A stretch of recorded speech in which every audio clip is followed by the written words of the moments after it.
통합사회를 공부하는 1학년 친구들 안녕하세요. 자, 지난 시간에 우리 행복의 이야기, 그 중에서도 이렇게 생긴 서양의 이야기에 대해서 같이 한번 나눠보았는데요. 우리 오늘은 방금 전에 보았던 교과서 25페이지를 펼쳐서 이렇게 서양의 행복에 대해서 교과서에 여러 가지 자료로 나와 있는 부분들을 같이 한번 탐구해 보도록 하겠습니다.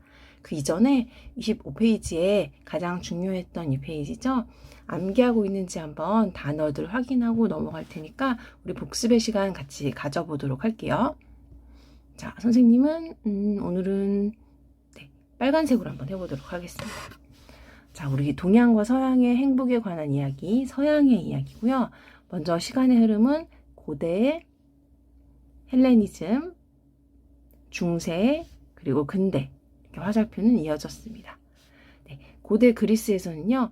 아리스토텔레스가 행복에 대해서 삶의 인간들이 추구해야 될 목적으로 보았고 행복은 이성의 기능을 잘 발휘할 때 달성된다고 했죠. 사람 이렇게 그림 그렸었습니다. 그리고 헬레니즘 시대는요. 전쟁과 사회적 혼란이 많은 시기였어요. 불안에서 벗어나는 마음의 고요한 상태를 추구했던 사람 2명입니다.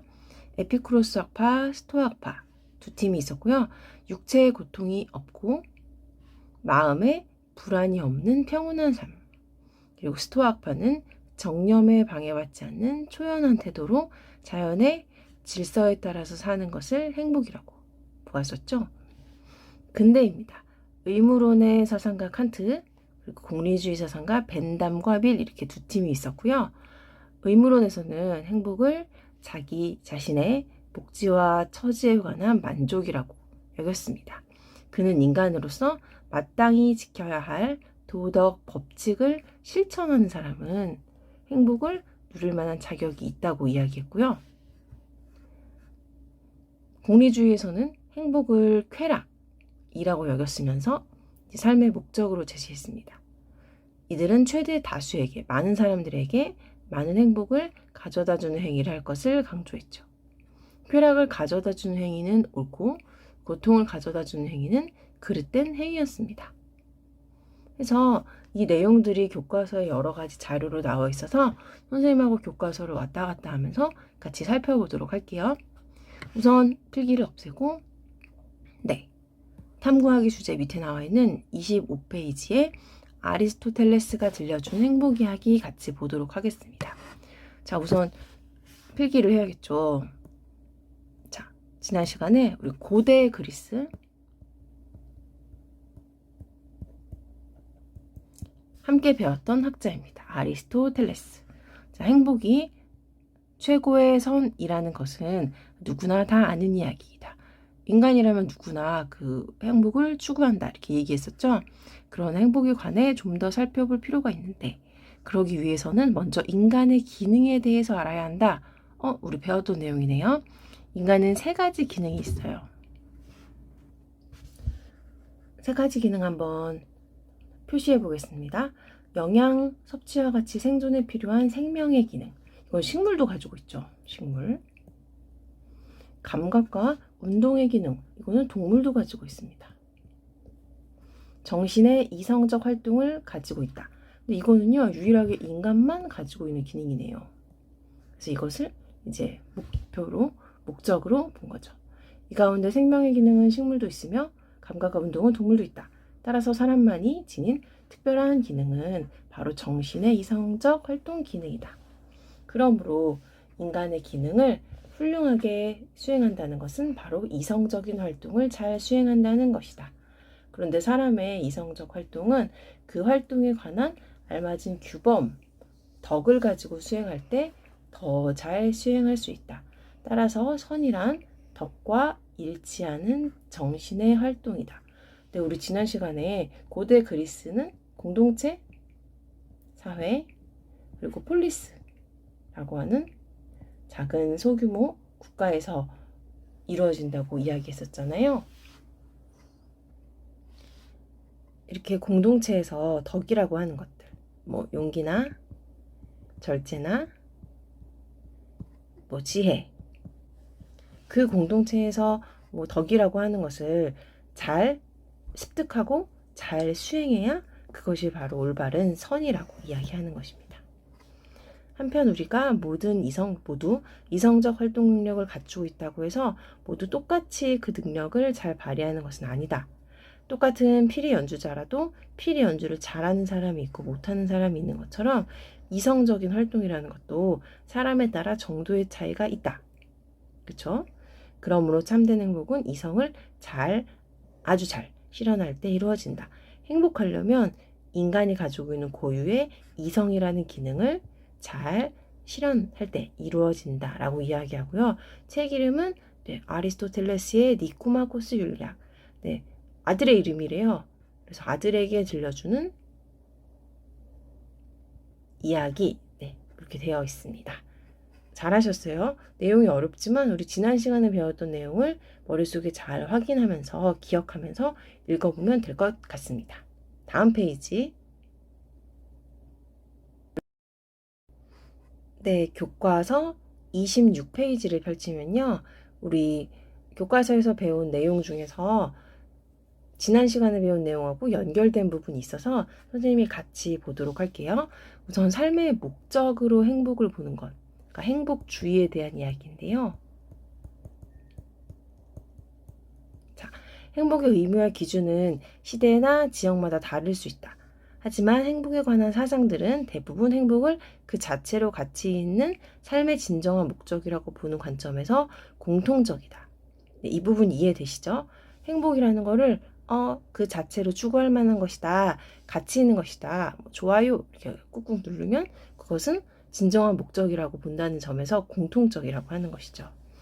우리는 살아가면서 다양한 목적을 추구할 수 있지만 결국에는 행복하게 살고자 노력을 하는 것이죠.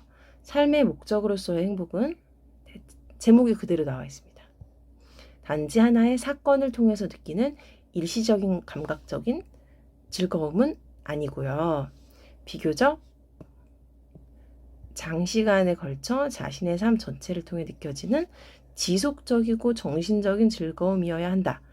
그러니까 한때 지금 즐겁다고 해서 그 행동을 하는 것보다는 잠깐 고통스러워도 그것을 참아내면 그 후에 진정한 행복이 올 수 있다. 이렇게 이야기하는 것이죠. 또 이제 잔소리를 안 하고 싶은데 여러분의 공부와 같은 것이 이런 과정이 아닐까 싶습니다.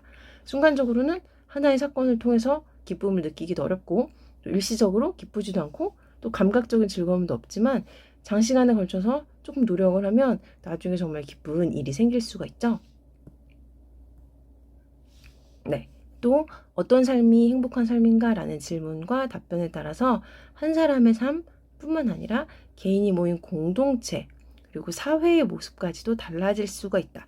맞죠? 그 공동체나 사회가 어떠한 삶이 행복한지를 알고 추구하는 것이니까. 행복의 기준을 잘 살피고 소중하게 여기면서 진정한 행복에 도달하고자 노력을 해야 되고요. 삶의 목적으로서의 행복을 추구할 때 고려할 점이 하나, 둘, 세 개입니다. 많이 어렵지 않아서 선생님이 한 번에 설명해 보도록 할게요. 자, 빨간색으로. 중요해서가 아니라 얘가 빨간색이라 하는 거예요. 먼저 이렇게 추구해야 될 가치 중에서 물질적인 것과 정신적인 것. 요즘에 뭐 금수저, 갑 이런 얘기 많이 하는데 타고나야 된다 이런 것보다는 정신적인 가치도 같이 조화롭게 추구해야겠죠. 어느 한 가치만 추구하는 것으로는 행복하기 어렵고요. 물질적 욕망을 인정하면서도 제거하거나 포기하라는 게 아니죠. 이를 잘 절제하고 정신적인 가치도 함께 추구하자. 두 번째, 의미 있는 목표를 설정해야 됩니다. 자신이 소중하다고 생각하는 의미 있는 목표를 세우는데 이를 달성하고자 노력하고 자아 실현을 하는 과정에서 행복에 가까워질 수가 있는 것이죠. 그러니까 목표를 설정할 때 모든 사람들, 모든 친구들이 다 똑같을 수는 없지만 자신만의 의미 있는 목표를 세우는 것이 중요합니다. 세 번째, 개인적, 사회적 측면의 고려입니다. 개인이 이제 내면적으로 느끼는 주관적인 기쁨과 만족감과 함께 사회의 구성원으로서의 나의 역할, 다양한 측면의 사회적 여건도 중시해서 행복이라는 것을 설정하고 그것을 추구해야 된다 라고 이야기하는 것입니다. 다음 페이지 넘겨보도록 할게요. 네, 27페이지인데요. 여기 자료 1번과 2번을 보면 뭐 행복에 대해서 책을 만들자, 네, 노래를 불러보자 얘기가 나오는데, 이거 중학교 수업 시간이면 정말 이 색종이 네, A4 용지 가지고 해볼 만한데, 이제 이런 활동이 있다 인 것만 머릿속으로 알아두시고요. 아래를 조금만 내려서 행복 노래를 보도록 할게요. 짠, 화면을 좀 키워서. 네, 선생님이 지난 시간에 얘기했던 사람들이 여기 나옵니다. 먼저 공자는 동양 이야기죠. 노자도 동양 이야기입니다.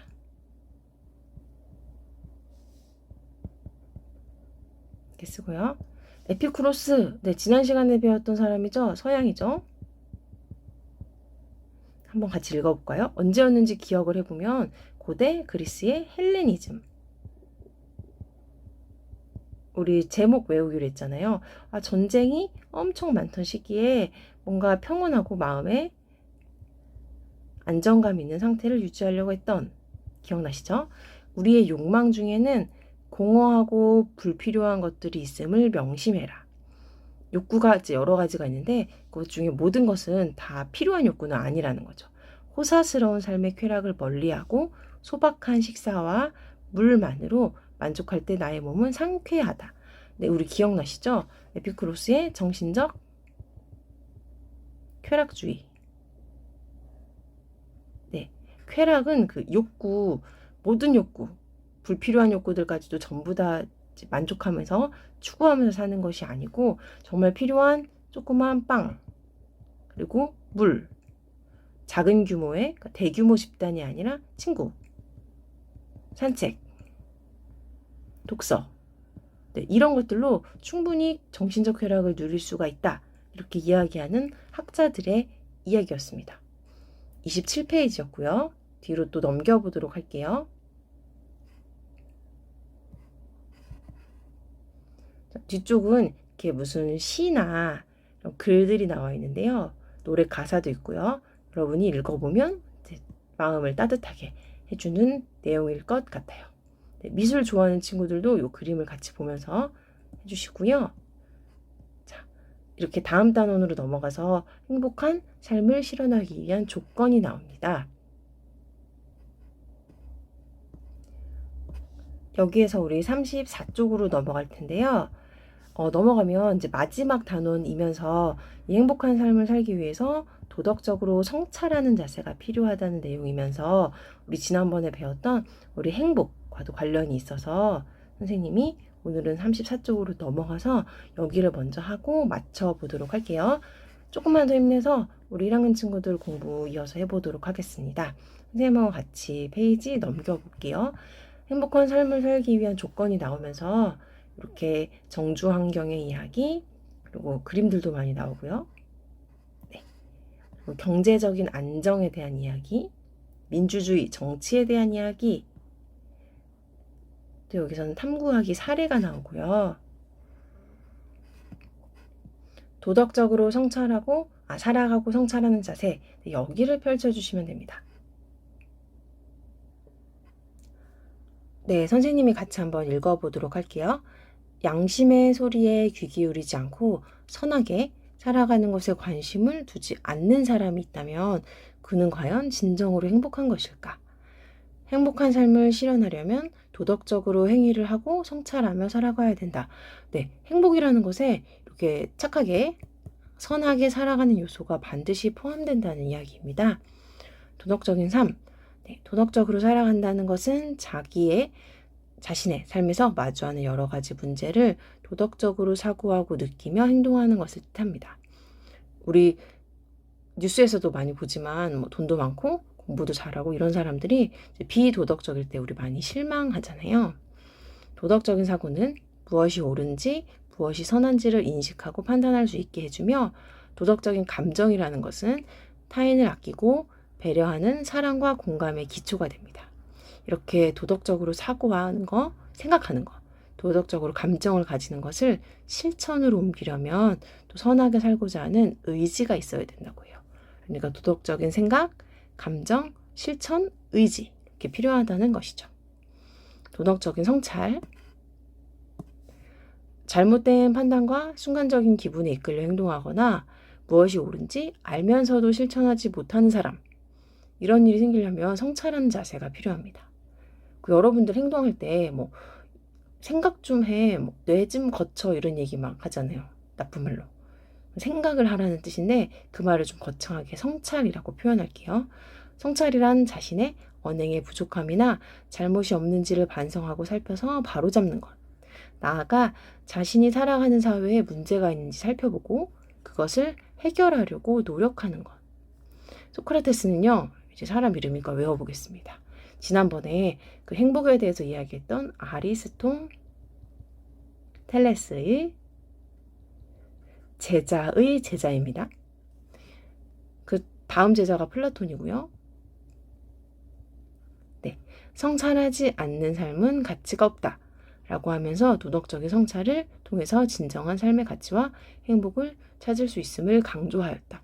네, 여러분 올해 그 수능 문제, 작년이죠. 작년 선배들의 수능 문제 20번 문제가 바로 이거였어요. 소크라테스가 나오면서 성찰 이야기가 나왔습니다.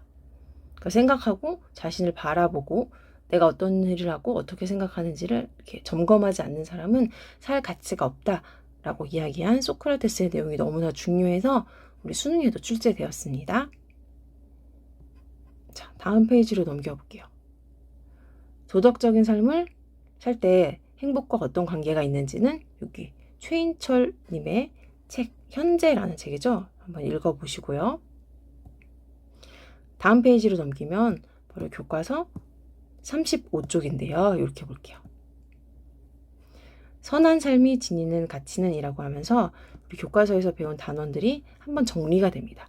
행복한 삶은 질 높은 정주환경, 경제적인 안정, 민주주의 발전, 도덕적 실천 이것들의 영역을 균형 있게 고려할 때 실현될 수 있고요. 스스로 가꾸어 나가면서도 사회적 차원의 지원 없이는 달성하기 어렵고 개인의 삶의 질과 사회의 행복 수준을 모두 높이자 이렇게 주장하고 있습니다. 여기에 지금 선한 삶이 도덕적으로 선하다라고 할 때가 어떤 뜻인지 소크라테스 그리고 칸트 동양의 맹자 이렇게 이야기가 있는데요. 우리 서양 이야기만 먼저 보도록 할게요. 같이 봐도 되겠네요. 여러분이 머릿속에 동양에 대한 이야기는 잘 알고 있으니까 배우지 않았어도 선생님하고 같이 요 이야기에서 한번 살펴보도록 하겠습니다. 먼저 텍스트 하루하루 색깔을 좀 바꿔보겠습니다. 소크라테스 하루하루 더 나은 사람이 되려고 노력하는 삶보다 아름다운 것은 없습니다.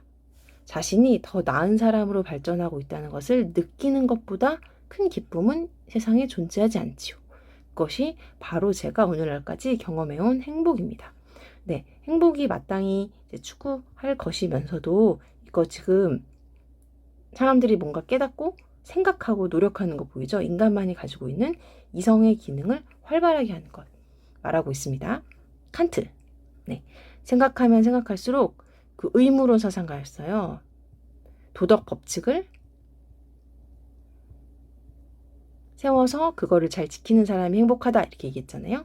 무한한 감탄과 생각하면 이제 내가 생각하면 생각할수록 새롭고 무한한 감탄과 존경을 불러일으키는 것 두 가지가 있습니다. 그냥 그것만 생각하면 너무 존경스럽고 너무 마음속에서 이렇게 막 그 감정이 벅차오르는 게 있는데요. 방탄소년단 아니면 여러분이 좋아하는 악기, 여러분이 좋아하는 취미 이런 거일 텐데요. 칸트는 이거래요.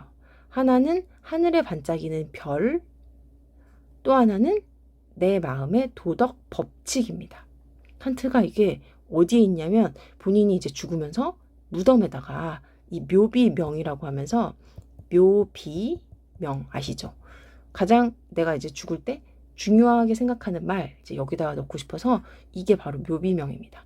가만히 있을 때 내가 생각을 해보면 해볼수록 나 이거 너무나 존경스러워 너무 감탄해 라고 하는 거 두 가지가 있는데 하늘에 있는 별, 저 하늘에 있는 별은 너무나 감탄스럽고요.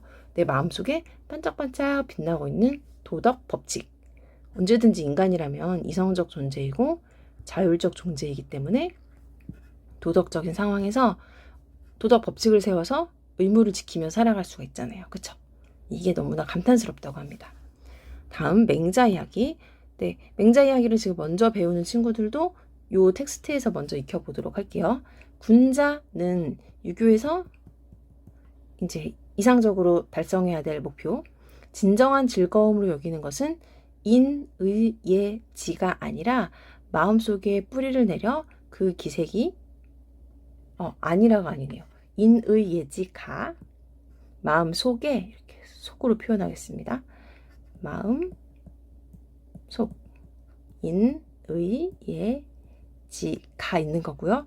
마음속에 깊이 뿌리를 내려서 그 기색이 얼굴에 드러나고 네, 너무나 잘 갖추고 있어서 얼굴이 있으면 그 얼굴에 그것이 표현된다는 거예요. 군자는 가득해서 온몸에 퍼져서 온몸이 말하지 않아도 저절로 행하게 되는 것. 네, 지금 여기도 실천의 이야기 나오고요. 인의지를 마음속에 품고 있는 거 이제 알겠습니다. 그래서 대단한 사람이라는 거 알겠는데 그 대단한 것이 온몸으로 퍼져서 몸에 가득하고 말하지 않아도 저절로 어떤 일이 있을 때 행동하게 되는 것. 도덕적으로 성찰하게 되는 것. 이것이 선한 삶이 지니는 가치에 대해서 맹자가 이야기한 내용입니다. 여러분 너무나 이제 이렇게 명언들이 잘 안 와닿겠지만 여러분의 삶과 한번 대입해서 생각해 본다면 또 한번 다른 측면에서 공부할 수 있는 계기가 될 것 같아요. 네, 같이 읽어볼게요. 나는 밀라노의 책 이름 먼저 고백록인데요. 당연히 신에 대한 이제 그런 사랑을 고백한 내용이겠죠.